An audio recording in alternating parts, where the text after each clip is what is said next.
Siomra Beag. Hello, ladies and gentlemen. Welcome back to the Tiny Room. Welcome back to On Siomra Beag. Welcome back to Michael and Benjamin's podcast, episode 120. Don't know why I committed to doing this. 128, I think. I don't know what episode this is. I am the Michael of Michael and Benjamin's podcast, and I am joined by the man who, despite being a bounty hunter, the only bounty he hunts is the listeners' hearts. It's Ben. Hell yeah, coming for you. But yeah, that's me. Heart hunter at large. Ugh.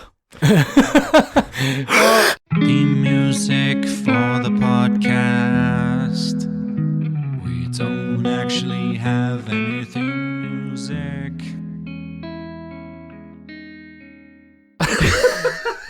Oh, that was our worst intro ever.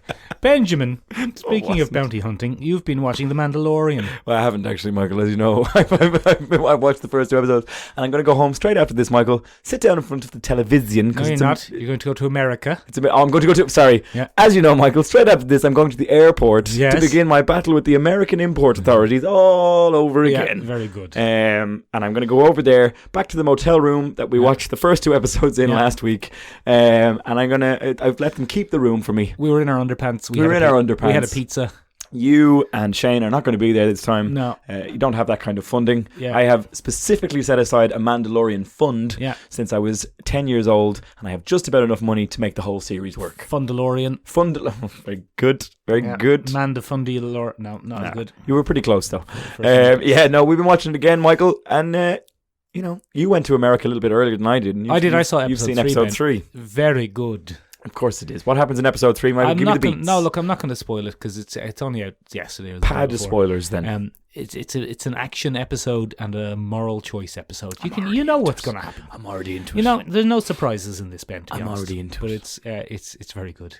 Yeah, it's very interesting. I introduced my brother to the Mandalorian. Your brother Luke, Michael, my brother Luke, who you've met. Hi, Luke. Luke doesn't listen to this.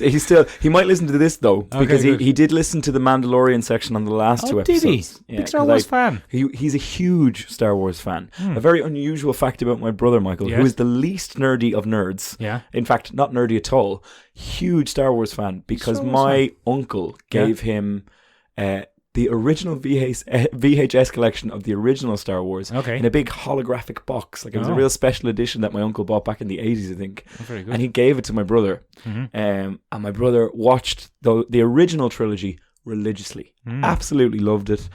Some of the only nerd things that you will see in our house are Star Wars action figures that my brother was given for Christmas year after year. Oh, very good. And he's a big fan of the original run, and he fell in love with the animated Clone Wars series. A good series. Look, an excellent series for lore building and extending, your knowledge of the thing, and great little mini stories, really fleshing out the George Lucas verse.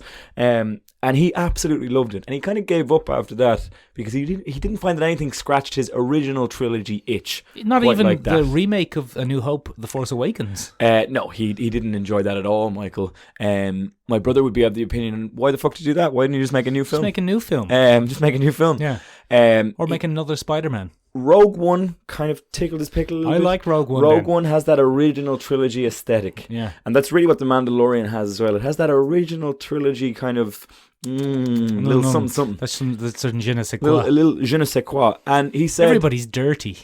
Everyone's having a tough old time. Everything's worn. There's a lot of like underbelly. It's literally the definition of there's no greater hive of scum and villainy in all the galaxy than in Rogue One and The Mandalorian. We're kind of back to that kind of way. There's a lot of practical effects done in The Mandalorian. There's a lot of practical makeup, a lot of practical sets. Apparently there's a new technique that's been pioneered, and that's what my brother said for set building. He said, this is amazing. This is the original kind of sets, the original dingy kind of slightly techno-advanced but yet still a dive bar aesthetic everywhere.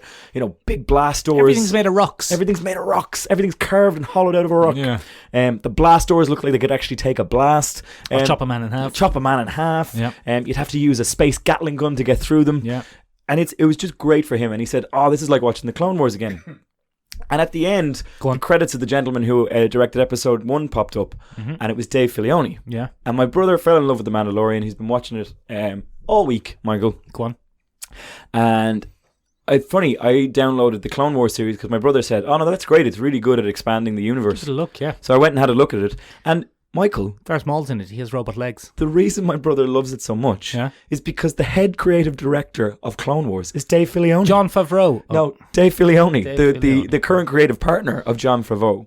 And it's been so successful that apparently there's a rumor going around, Michael, that both Dave Filoni and John Favreau are going to be given an awful lot of say in the new Star Wars movies that are going to be coming out on Disney Plus, or the new series and Star Wars Extended Universe. The new trilogy That's going to be coming out on Disney Plus. Apparently, those boys are going to fill the shoes of the two dickheads from Game of Thrones that left. D.B. Weiss and D.B. Dendidoff. Pair of dicks. Couple of dicks. I don't think they left. I think they were sacked. I think they were sacked. I think they said that they left, but I think Disney was just like, sorry lads. They were sacked months ago.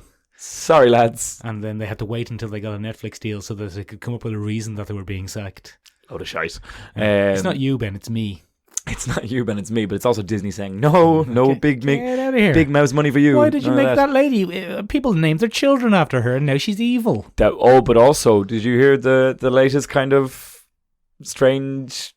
Go on. Sex pressure rumors about poor old Daenerys? No. Apparently she was told that she would have to take her clothes off. Yeah. Or she'd be letting the fans down by the two gents. That is true, isn't it? That is true. Oh, Michael. Michael, no.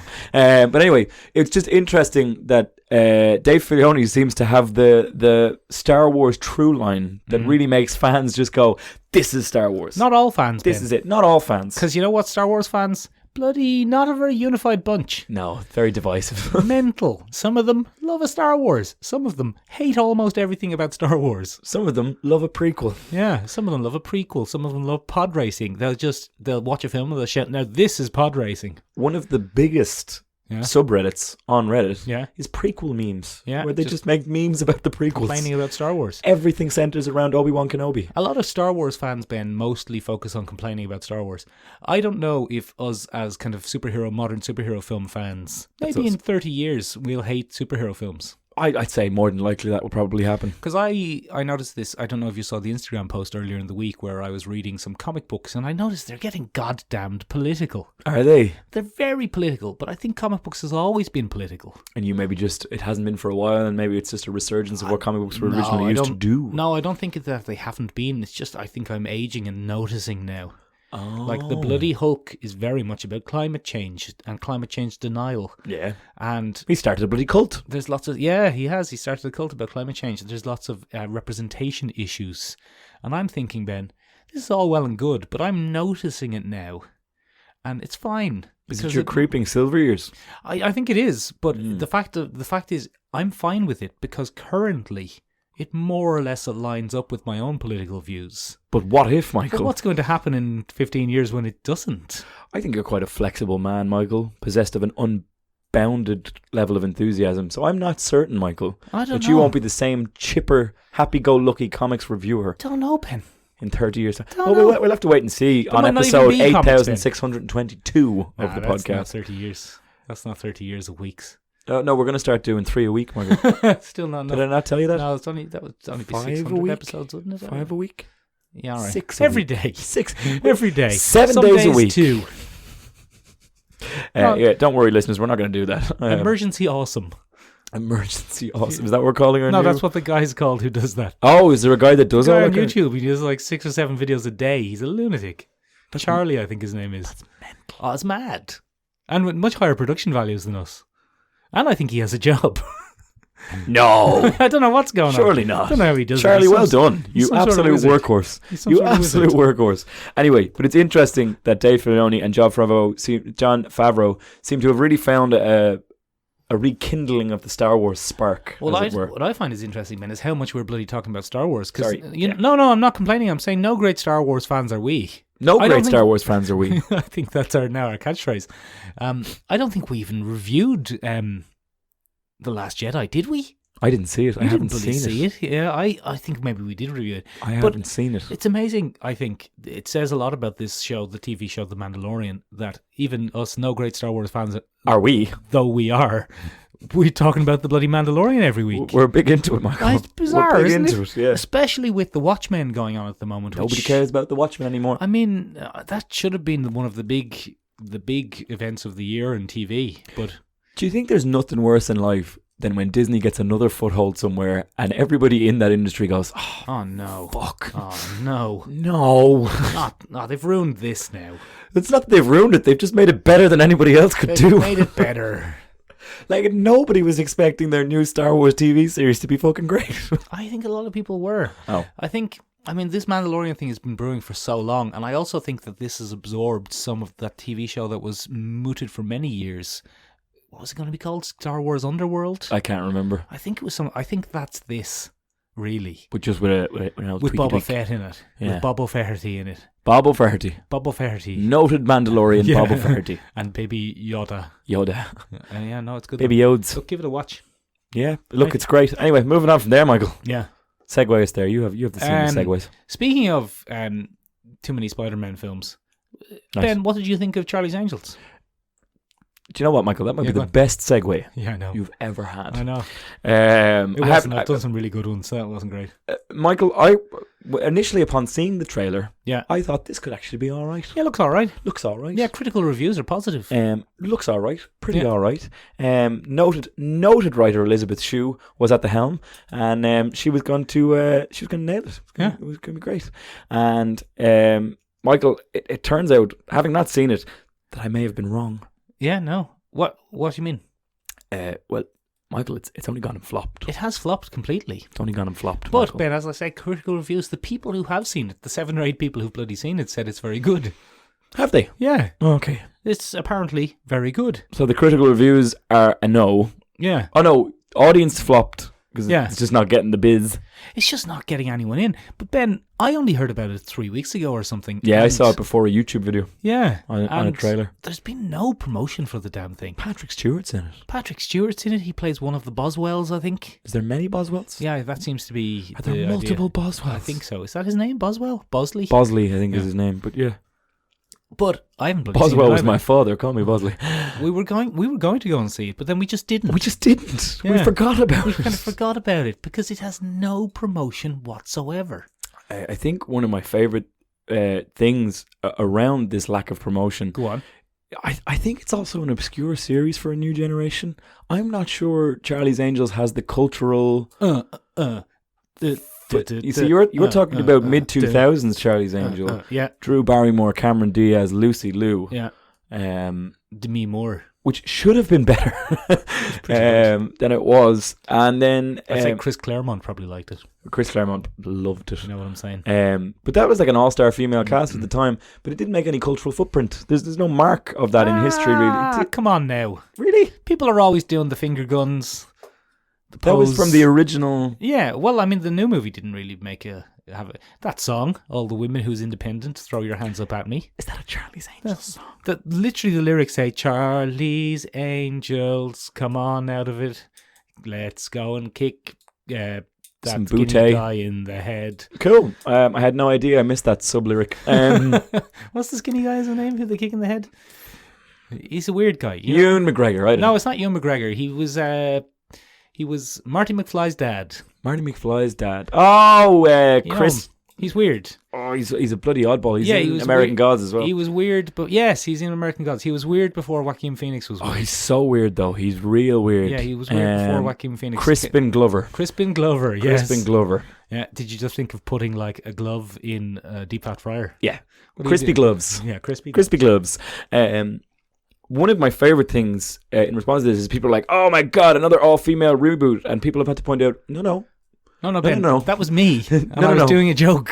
no. But this is I don't think anyone has really said that. this is No, this they has been haven't. said on internet forums. No, they haven't, Ben. That was people doing a joke. I 'cause forced did myself that. to be. I forced myself to be on Reddit a lot more than you, Michael. I'm on Reddit a lot. Yeah, I know, but I forced myself to do it even more. And as we recall, Michael, my subreddit browsing is an awful lot more incelly than yours. Yeah, a lot more Chris Claremont stuff. There are a few people who are just like, "Oh, great, another all-female cast," and people are like, "Well, it would have to be an all-female It's cast." Charlie's Angels, not As- Charlie's Angels. Charlie's Demons. No, that's because she's an alcoholic. It's a whole different thing. Oh yeah, it's Charlie. Yeah, Brown. But it was interesting to see people like, "Oh, another all-female cast." Oh, and it was just like, But Ben, I did that for irony purposes. Are you no, sure they weren't being you said ironic? another all-female reboot, Yeah. but this was people saying, "Oh, another all-female cast." I don't think they've comped that it's a reboot. Is it a reboot?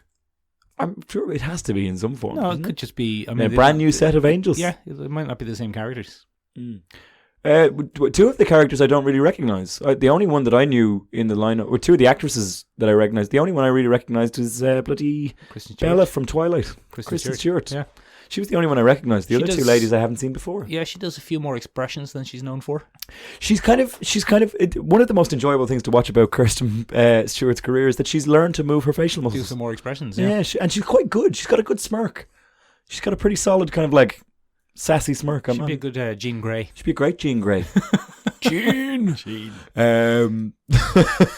Anyway, Michael, it's flopped. Ben, we should just point out to people that we do a second podcast called Collecting Issues. And if you'd like to hear our Jean impression. And this week we did Collecting Issues before this podcast. We did. So that we wouldn't contaminate this podcast by constantly talking about Jean Grey. It's creeped in anyway. We keep talking about Jean Grey and Chris Claremont. That turned out to be a pointless tactic. So if you want to know why we keep talking about Jean Grey and Chris Claremont, check out our other podcast. Collecting Issues on Wednesday. You do it. Our other podcast, Collecting Issues, which will be coming out this Wednesday. So this Wednesday? It'll be this I Wednesday. better edit the thing. It'll be this Wednesday. So if you haven't had enough of us, wait for Wednesday. Yeah, you'll have enough of us then. We've waffled 16 minutes into this, Ben. Yeah, anyway, Charlie's Angels, flop. The internet doesn't get that it's a reboot. It's very entertaining. Oddly enough, I'm getting strong Birds of Prey vibes off the new Charlie's Angels. Getting more bloody Birds of Prey vibes off that than off the movie Fantabulous Birds of Prey. Yeah, Fantabulous Birds of Prey, the emancipation of Charlie Quinn, of Harley Quinn. But they were very similar. They seem to be very similar movies.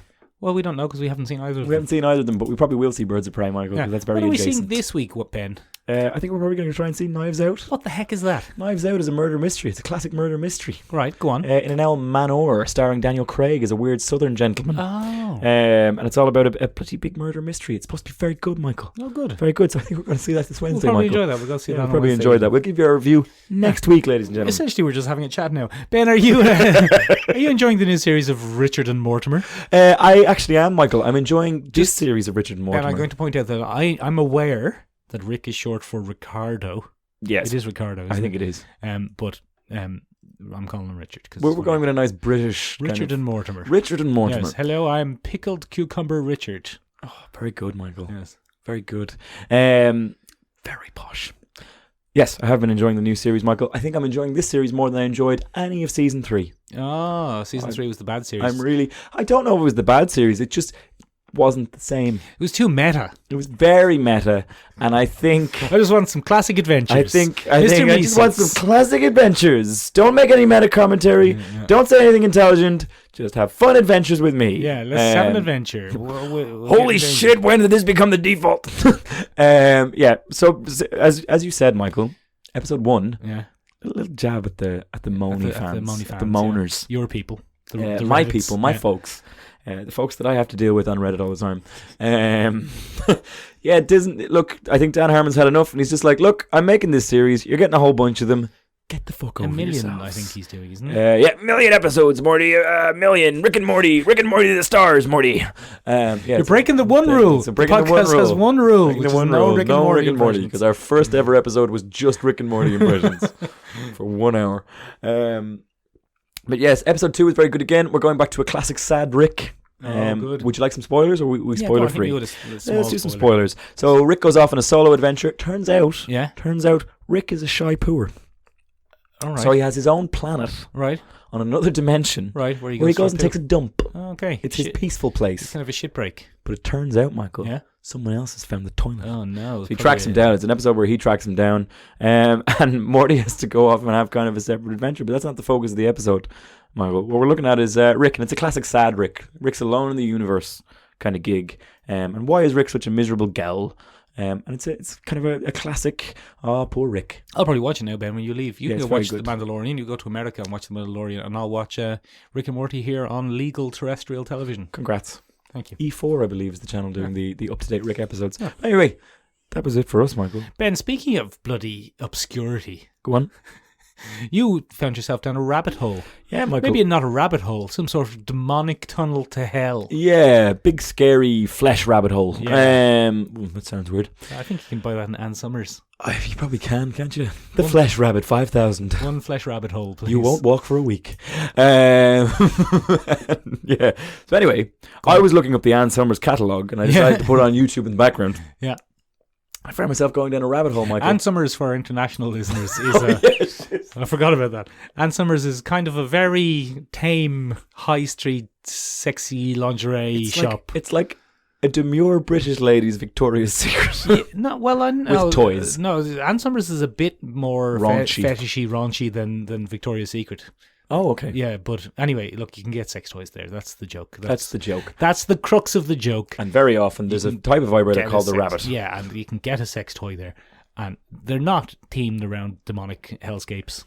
They should be. Get more business from me. They would, actually. The bloody isn't, though. They actually would. Anyway, so if you want any more weird fetish shenanigans, listen to our upcoming episode of Collective Issues. See? this Wednesday. We can't stop. It just keeps contaminating us. It's a good episode. I was perusing Yeah.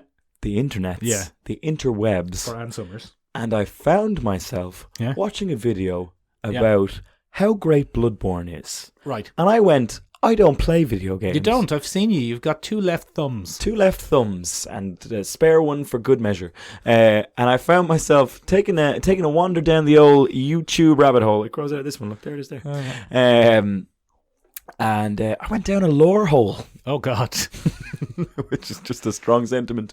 And I found myself looking up all the different lore in Bloodborne. Because, Michael, as it turns out, Yeah. Bloodborne is quite up my street. Oh, it's up your alley, it's is it? got It's up your Victorian alley. It's got a Victorian... That's a whole different thing, Michael. You can find a toy for that at Ann Summers as well.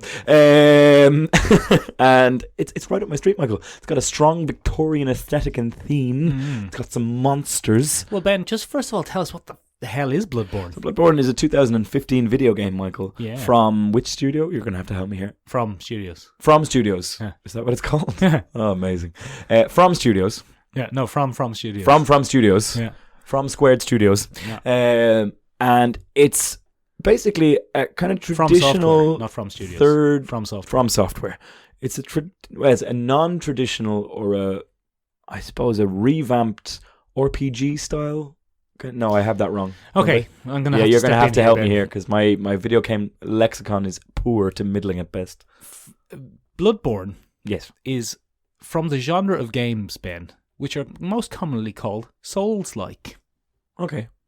because From Software released a game called Dark Souls. Classic. And Dark Souls was actually a follow-up to another game called Demon Soul. But, Souls-like. It's still Souls-like. Maybe it's Demon Souls. And these games, Ben, they're Japanese games. Yes.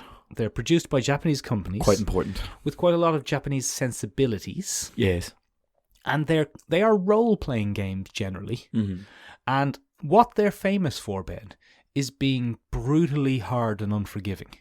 Yes. Now, here's a little twist for you. They're not that hard. What a twist. Yeah, they're not that hard. In the birth of video games, Ben, video games were made to get money out of you. Because it was an arcade machine. Because it was an arcade machine. So they had to be just hard enough. They couldn't be so soul-crushingly hard that you would put 1 quarter in and then lose and then not want to play anymore. Yeah. But they had to be just hard enough to tantalize you that if you just put 1 more quarter in... I can do it. I can bloody do it, right? Yeah. So that's why early video games had the level of difficulty they had. Quite challenging. But not soul-crushingly difficult. Yeah, okay. Then, Ben... I wasn't expecting to get into this. Then... I was fully expecting this. We ended up in the home video game market. A whole new world. A whole new world. A brand new place for you and me. Well, not me. Don't you dare I have close 2 your left eyes. thumbs. You shouldn't close your eyes when you're playing video games, Michael. It's That's a bloody poor, Aladdin reference. It's a poor strategy. Anyway, so the home video game market, Ben, was born in the very late 70s, early 80s. And they had to convince people to buy games. It was a whole new world. And they had to say to them, hey, do you want to buy this game? It'll be good. It'll be £60. That's a lot of money, isn't it? Punt's a lot. That's a lot of money. Do you want to buy this? The machine itself will cost you about £400. Well, no, it won't. But you know what I mean. You know what I mean. These are expensive. And then the people will go, that's quite expensive. Why should I spend so much money on this game? On such a thing. Yeah. Looking at the cartridge side, it appears to be about 8 megabits. Which isn't very big. It's not very big, so there's probably not a lot of content. I think there's a photograph on my phone that's about 8 megabits. Ben, here's the thing, right? I don't know if you know this. A screenshot of the original game, Super Mario Brothers. Super Mario Brothers? Mario Brothers. A screenshot of the game Mario Brothers takes up more data than the game Mario Brothers. That's my favourite fact of the day, Michael. It's an amazing fact. It is. And the people would say, well, that's not a lot of content. How am I going to get my €60 worth of enjoyment out of this? And the game designer said, well, Ben, let me tell you, it's fucking crushingly difficult. And you won't complete this for a year of repetitively grinding your way through. You're getting that £60, buddy. You're getting it. You £60 of suffering. And you're going to grind your way through this until you know every moment of the game inside out, and then you'll beat it. Because that's like that's an acknowledged term in gaming, isn't it? Grinding it out. That's another thing from role-playing games. Where okay, never mind. Never mind. I'm sidetracking you. Keep going. You are a little bit. So that was that for games, right? Yeah. Then, Ben, we entered the modern age of digital media storage era, and also money. Money. And games became much more cinematic experiences on rails. Basically, you were guided through the game. Nice and linear. Not necessarily always linear, but you couldn't lose. Because the game was designed for you to see the entire story and enjoy it as an experience. Okay. Something like, say, Mass Effect, which are great games with great characters. Nobody's saying they aren't. No, but those games are designed for you to win. Yes, you're supposed to complete the game. You're supposed to complete them, and probably on your first try. If you really wanted to. No. That's the goal. The goal is for you to complete it. When you die, there's no punishment. You go back to a checkpoint. To a checkpoint 2 minutes before. Because the most important thing is getting on with it. And From Software, either intentionally or unintentionally, said, well, look, that's not what we're going to do. Well, let's try something else. We're going to combine both of those concepts. We're going to make a game that is crushingly hard, that will kill you repeatedly, and will punish death, unlike a lot of modern games. But wherein learning from your mistakes and learning the game like an old game is also part of the experience. So you're constantly afraid of dying, but you're going to die. So it's very much in the vein of something like Is it a Knight's Quest? Is that the weird video game where it's like animated sequences where you have to make the right choice, and if you mess it up... No, nothing like that. Okay, nothing like that. That is... I know the game you're talking about. Dragon Quest? Dragon Quest, that's the one. Is it Dragon Quest? Yeah, it's Dragon Quest. No, it's not like that at all, because never mind. they're much more complex than that. That's just press the button, and you have no way of knowing what each button does in that game. That's weird. It's just a memory game.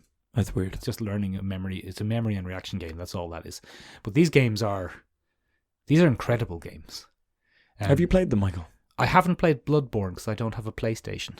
Oh. But I've played Dark Souls. Is Bloodborne only out on PlayStation? PlayStation, yeah. 4. Yeah. 4, yeah. Well, anyway, Michael. Yeah, go on, sorry. Thank you for filling that in. Sorry. It's very helpful. That was kind of boring. I don't think so. I think it was quite a good outline. Certainly educational for me, Michael. Certainly educational for me. Very, very, very, very good games. Yeah, and I guess we could come back to that sensibility that you were talking about. It's a Western style game with Japanese sensibilities. I would say a Japanese style game with a Western aesthetic. Yeah, that's or at least better. a Japanese interpretation of a Western aesthetic. Yeah, which I quite enjoy. So the one that I ended up looking at, Michael, because it's right up my Victorian alley. Oh, yes, is it? Was Bloodborne. Oh, do tell us, Ben. And Bloodborne is like this bizarre fever dream of Bram Stoker's later work combined with H.P. Lovecraft. Yes. It's bizarre. If Bram Stoker was a werewolf. If Bram Stoker was a big bloody plague beast. Yeah. Yeah, it was such a fascinating thing to go through that world. Michael, I've said many times in the podcast before that you are kind of the reason that I have gotten so into body horror and cosmic horror and things like that. Because I spook you. Because you spook me. And you have that massive tendril that grows out of you sometimes when we switch off the lights. I know. So really, I'm just looking for a way to defeat you. And then Chris Claremont appears and goes, I'm into that. Go on, Mick. I'm into that. One more of those and I'll subscribe. Speaking of, ladies and gentlemen, do hit that subscribe button when you get a chance. Anyway, I was fascinated by this. I went down the rabbit hole. Yeah. And it's this massive elder god Lovecraftian manic pixie fever dream. Yeah. And it's just a fascinating thing to read. It's all about like tainted blood and elder god continuation and manifesting in the physical plane through a dream where you're tethered. Michael, it's fucking bizarre. Go on then, tell me about it. Because I've never played it. Basically, you enter the town of Yarnum. Yarnum, yeah. And Yarnum. Full of pirates. Is a big bloody medieval meets Victorian London kind of vibe. Yeah, like the video game Medieval. Yeah, exactly. Exactly like the video game Medieval, which has been rebooted recently. Remastered, remade. Have you played it? I have. Is it good? No. Oh, okay. Well, moving on from there, you enter Yardum as kind of like a nameless. You're a nameless character, a nameless protagonist, which is kind of a From Software staple. It's the same in Dark Souls. Yeah. You're a nameless creature. I think you can name yourself. I think you probably can, but more importantly, matter. you're not given a name by the game. Yeah, you're not the great hero or nothing like that. You're not Commander Shepard. You're not special. No, you're not special in these games. And you have an infection when you enter Yarnum. You're sick. Oh yeah. And I mean, that's the old syphilis for you. You've heard the tales of the Church of Blood and the Healing Blood is what it's called. So you go to Yarnum. Yeah. And you make a bloody deal. Yeah. And you can have some blood. A bloody deal. I get it. If you agree to become a hunter. Right. And a hunter is a very specific role in Yarnum. It becomes something like the police, I suppose. Right. But you're a very unique type of police officer. So anyway, you make the deal, and suddenly, Michael, you're transported to a dream. Oh, God. And it's the hunter's dream. Right. And in the hunter's dream, you're introduced to this concept where you are going to have to basically go back to Yarnum. Yeah. But you're in Yarnum. Yeah, but you're not. Okay. Metaphysically speaking, you've been transported to the hunter's dream. Right. And the hunter's dream is watched over by a guy called Gurnham. Gurnham and Yarnum. Yarnum and Gurnham. But same idea.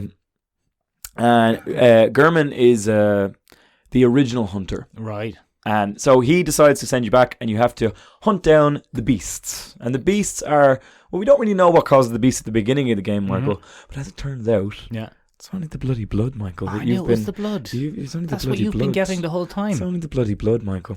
And basically, the concept of this is you kind of go through the game, you're hunting down bloody terrifying creatures, Michael. And you're kind of unraveling this mystery slowly. But what fascinated me about the lore in this is that unlike something like Mass Effect, I suppose, it's not easy to understand the story of Bloodborne. God damn it, Commander Shepard, if we don't get these 3 crystals into exactly these 3 positions, then these aliens are going to come from this dimension over here, which because, we dealt with that earlier. And then they're going to come down and they're going to land exactly in these 3 spots, and what they want to do is insecticize us all. Yeah, no, there's nothing like that in Bloodborne. No, there really isn't. That was pretty handy. Yeah, thanks. That was a good summation of Mass Effect and the kind of narrative that's given. No, Mass Effect is great. We're not knocking Mass Effect. I'm just going down a lore hole. Yeah, okay. A lol. And basically, go down my you're lore hole. you're kind of they sprinkle a little bit of lore in you here and there, and if you're not paying attention, you miss it. And you're fucked. So you really have to go through it. The monsters will fuck you, will they? They'll go to Ann Summers. They'll get their favorite toy. And they'll just bend you over. Oh God. Anyway, it turns out that there's a whole elder god narrative going here, and there's a whole mythology that's been built up within the world of Bloodborne. And the two ones are the two great races that preceded kind of mankind as we understand it in Bloodborne. The 400-meter sprint. Are the 400-meter sprint. And the 10K walk. The long jump. It's not a race. The long jump is a race in this world. Oh, it's 2 lads going over at the same time. Pushing each other. And the losers are fed to an old god. It's a whole thing. But they're the Chimerians and the Great Ones. Right. Now, the Great Ones are, as the name would suggest, the biggest, baddest, strongest things. And those would be eldritch horrors in the style of Lovecraft. They're incomprehensible to the human mind. It doesn't make any sense to us. Doesn't make any sense. But the Chimerians were kind of, I suppose they'd be a godly race if you wanted to break it down into a more Western kind of way of looking at it. The Great Ones are the the primal forces, the Titans in Greek mythology, and then the Cimmerians would be the gods after that. One of the key things about the Great Ones that we learn as we go through this game is that each one is utterly unique. Right. So they're a race, but they're a race of utterly unique creatures. There are no two that are similar. Yeah. There are no two that kind of look the same. And Michael, Ben, when you're trying to get the ride and procreate, yeah, that's quite difficult That's what because you're you supposed to do. probably wouldn't be compatible. Yeah, what's wrong with you? So actually what they do, and where it gets kind of creepy, is that the Cimmerians offer themselves as tribute so that the old ones can procreate. Right. Which is weird. Yeah. They do this through the ritual of the blood. So they imbibe Great One blood. Yeah. And they kind of birth hybrid creatures, Cimmerian hybrid. Gross. And they're called the children of the old. It's a gross game. Yeah. It's pure gross. Get out of here. It's fucking weird. I don't want to see it. So anyway. I do want to see it. None of this is laid out at the beginning of the game. Right. And we have to kind of find that out as we're playing the game as we go along. Yeah. And there are a couple of people that have been chasing down the secrets of the old one since time immemorial. And what I love about this game, and what I haven't played it, but what I love about the lore of this game, game. He's more interested in the lore. I am. I'm so much more interested in the lore than I am in anything else. We get an odd Frankenstein narrative that kind of comes in here. A Frankenstein moral. It's like, if you keep pulling this string... Yeah. Gonna fuck you.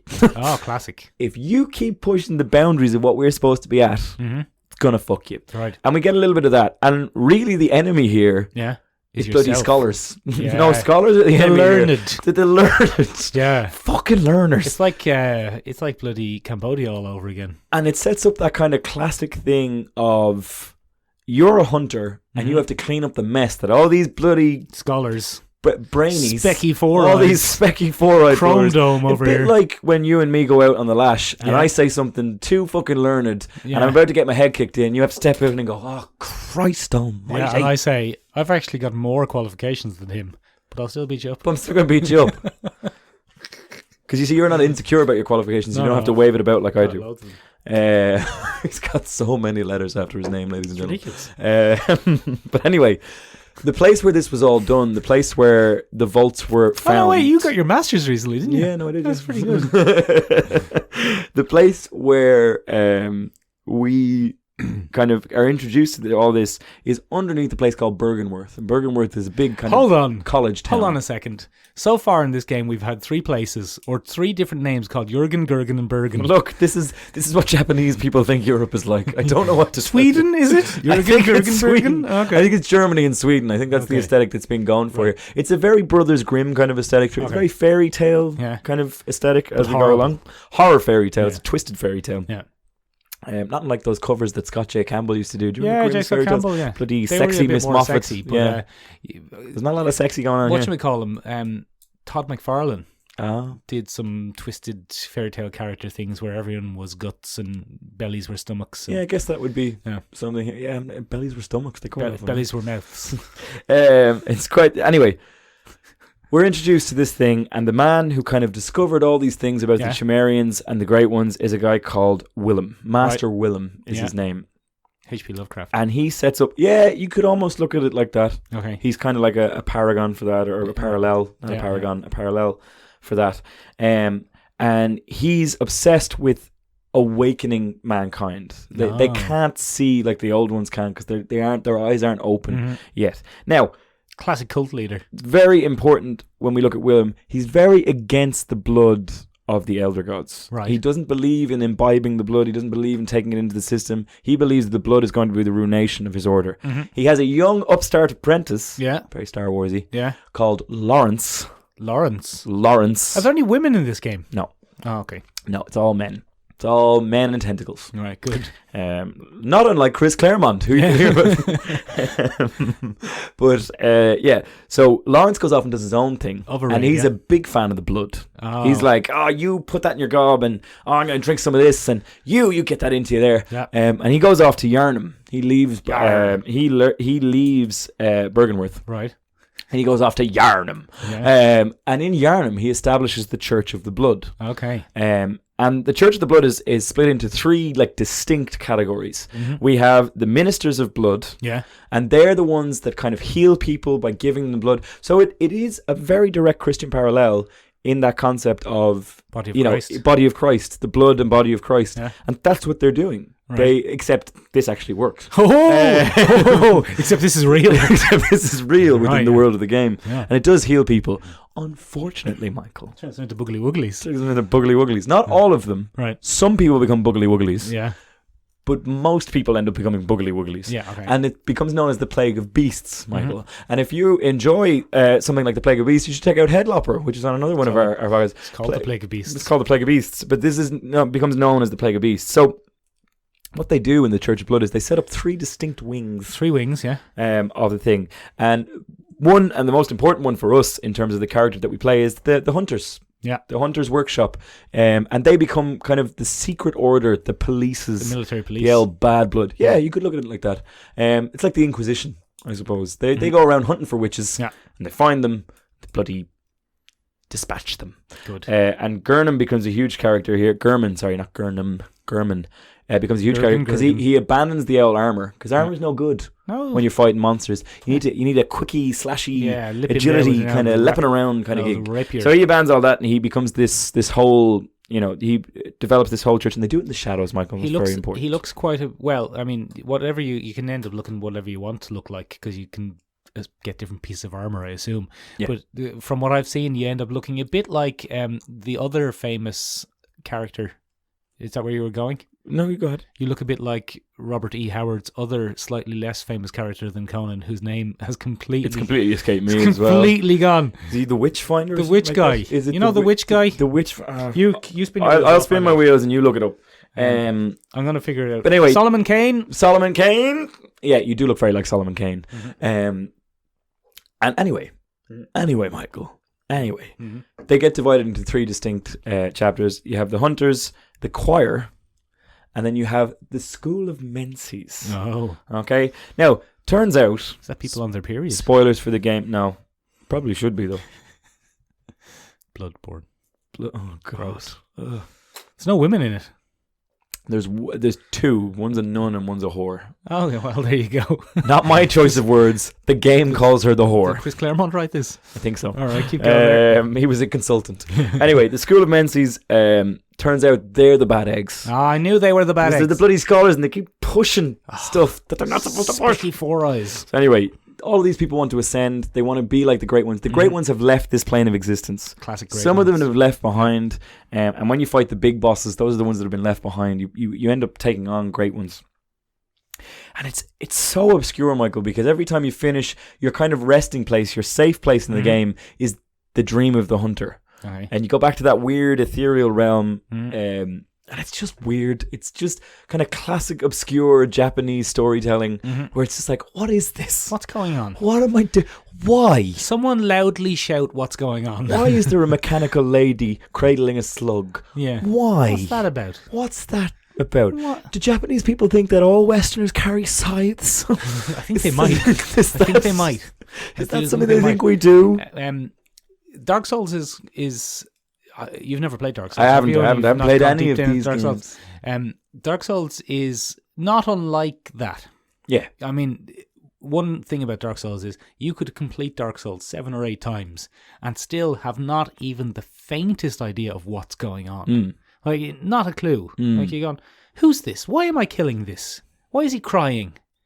Why does he keep unsettling me with tears? Am I not supposed to kill him? I'm going to kick him off this cliff. And then you kick him off the cliff and he's gone. You're like, was he a baddie? We'll never know. Am I a baddie? But Dark Souls is to Bloodborne. I mean, it's similar. It's about very similar. Well, what's it about? I don't flipping know what it's about. But there are a race of gods, and they appear to have left. The Lords of Cinder? Is that what they're called in There's a Dark whole Souls? thing where there's a variety of gods who were the first beings created, and they fought the dragons and they beat the dragons. But then before the dragons there was no time. But now the gods are leaving, or they've died, or some of them were frauds anyway, and they're going, and because they're going, it's kind of the end of the universe. Interesting. And it might be up to you, the player, to rekindle the cinder or something. And rekindling is a big thing in it. But the whole time you're going, am I doing the right thing? I think I'm the baddie. There's a really interesting... I might be the baddie. Like, it's interesting to see how much Western... But sorry. Yeah, go on. Sorry, go on. But what I was saying was... Dark Souls, it follows along with what you're saying, because it's from the same company anyway, but it's very much a medieval European setting. Yeah. With hints of like early Renaissance. Ooh. Yeah, but it's a medieval European setting with knights and shields, and as opposed to rapiers and pistols and I'll rape your pistols. You better bloody not. Then don't know if you want to leave that in. Yeah, no, let's get rid of that one. No, write that down. No, I don't think you have to. I think it's fine. fine. I will leave it in then. It's an inanimate object. I think it's fine. So yeah, but it's the same kind of idea of like, is this what Japanese people think Western mythology is like? I think that's what they think it is. And it's again, it's like all about planes of existence and ancient unknowable gods, or are they? And then you kill one of them and he's a big gribbly man who's skeletons. Yeah, I think it's fascinating. The character design in these games is horrific. It's really impressively uncomfortable when they try. It does. What's interesting is they've merged aspects of famous Japanese horror, which is all body horror, and it turns out she was a bunch of bodies in one body, and now it's all burst skeletons. out. Yeah, very much in the style of Akira, which is a super famous one. It is body horror incarnate, where a guy just turns into a big bloody swirling mass of tentacles. He's a glob, and he's bigger than a city. Technoglob, and it's very much in that, and they marry that with, I guess, what they perceive to be Western culture. Like, I mean, that story that you told about, they took on the dragons and wiped out. That's George and the Dragon. That's like a classic English kind of legend. A lot of these are like, a lot of the Dark Souls universe is about the kind of proto-universe, the formation of the... It's not like the classic, here's this god, this is exactly what he does, he wears this and he's got this special hammer. It's not that type of... It's nothing like that at all. It's chaos. Primordial forces. And you, as this little gribbly man who's got no clothes on, have somehow become embroiled... I asked you not to call me that on the podcast. You're this little gribbly fellow with no clothes, and you've somehow become embroiled in the primordial forces of the universe. The war for the universe. And you're like, what's going on? Why am I responsible for this? And where do the other fucking human people come from in these games? Why is this guy skeletons? Yeah. I'm going to kick him. I don't give him a fucking kick. That's Mick's solution for most things. If he doesn't trust something, he's like, I'm going to kick him and see what happens. I'm going to kick this guy and see if he's really skeletons or is this an outfit. Before we did the first episode of the podcast, I suffered 3 cracked ribs. 3 kicks, yeah. Because he was just like, just see what happens. Testing it out. See what happens. Yeah, no, there's the Japanese video game designers have a long history of kind of taking Western culture and Japanesicizing it. I quite like it. I think it's quite entertaining. I think... like this strange Japanese version of H.P. Lovecraft is quite enjoyable. I think one of the things I enjoyed, because I watched little clips from the game, the way the characters talk in this, they never open their mouths. There's no animation for that kind of thing. And it fascinates me because it's quite like sprites of in old video games where they have their one little animation. And it's just like, but it's you actually get to hear their voice this time. But it's just this strange kind of swaying, creepy, unsettling kind of thing. You should get yourself into Dark Souls, Ben. It's, I'd say, even weirder. Oh, okay. Dark Souls is weird.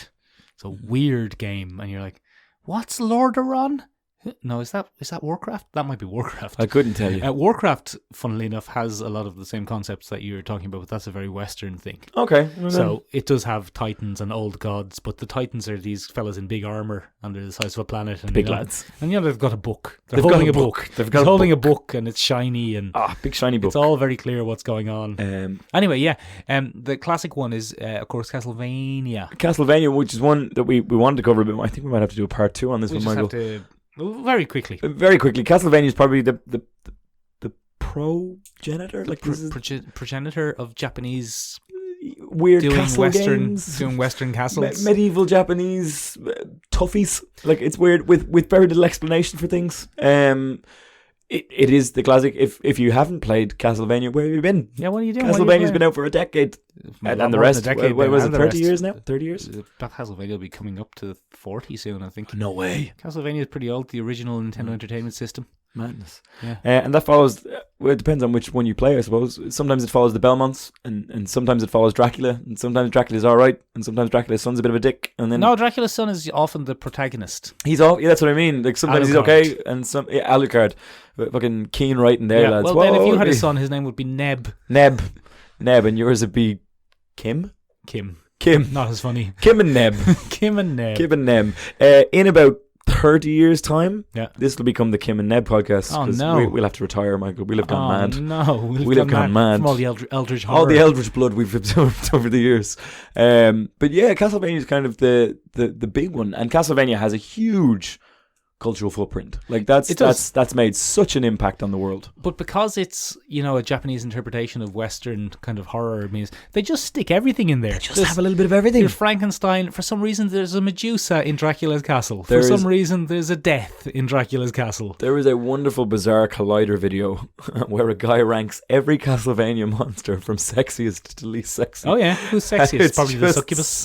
It's a succubus. Yeah. But it's just so entertaining. It's such an entertaining video. It's just trying to make sense of those character designs. If you want to see unusual character designs, check out Castlevania. Castlevania has mad characters, and why? And are they all borrow Dracula? from every mythology they can get their hands on. Like bloody, there's a werewolf. There's a bloody. There's a leprechaun. There's a leprechaun. It'll bite your ankles. There's a fairy. There's a bloody Medusa. Why is there a Medusa in a Dracula's castle? Why is there an ancient Greek? Doesn't matter. Look over there. There's a bloody sea serpent. Oh gosh, it's coming at me. Oh look, there's Christ. the personification of death himself. I've kicked him in the head. Got him.